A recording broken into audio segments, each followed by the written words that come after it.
اس کے اندر وہ طاقت ہی نہیں رہی۔ اور جب وہ آدمی، جب وہ آپ کا بھائی زندہ آپ کی محفل کے اندر موجود نہیں، زندہ تو ہے لیکن آپ کی محفل کے اندر موجود نہیں، اور جب آپ لوگ اس کی غیبت کرو گے تو فرمایا اَن یأکل لحم اخیہ میتا فکرہتموہ، اگر تم لوگ اپنے بھائی کا گوشت کھانا پسند نہیں کرتے، مردہ بھائی کا، اسی طریقے سے وہ آپ کے پاس موجود نہیں، اس کی عزت آپ کے پاس میت ہی کی طرح ہے، اور اس کی عزت نفس کو آپ نوچ نوچ کر کھانے کو پسند بھی نہ فرمائیں۔ اور آگے فرمایا وَاتَّقُوا اللَّهَ، وَاتَّقُوا اللَّهَ، اللہ سے ڈر جاؤ، وَاتَّقُوا اللَّهَ، اللہ کی پکڑ سے ڈر جاؤ، وَاتَّقُوا اللَّهَ، اللہ کی بے آواز لاٹھی سے ڈر جاؤ۔ اگر آج آپ اس کی بے عزتی کر رہے ہیں تو کل اللہ آپ کے عیبوں سے پردہ ہٹا کر پوری کائنات کے اندر آپ کو بے عزت اور ذلیل اور رسوا کر دے۔ آج اگر آپ کسی کے عیب کے اوپر پردہ ڈالتے ہیں تو یاد رکھنا دن قیامت کے آپ کے گناہوں کے اوپر اللہ پاک پردہ ڈال دے گا۔ دو آدمی دن قیامت کے اللہ کے دربار کے اندر آئیں گے، ایک آدمی وہ جو دنیا کے اندر نیک اعمال زیادہ کرتا ہے، بہت زیادہ اس نے نیک اعمال کیے، دوسرا وہ جس نے نیک اعمال اتنے زیادہ نہیں کیے۔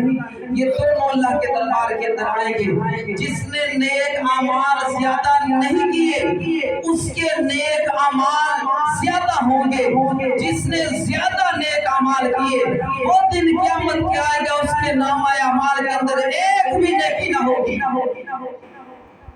اللہ کے پاک پیغمبر سے پوچھا گیا یا رسول اللہ صلی اللہ تعالیٰ علیہ وسلم یہ ایسا کیوں ہوگا؟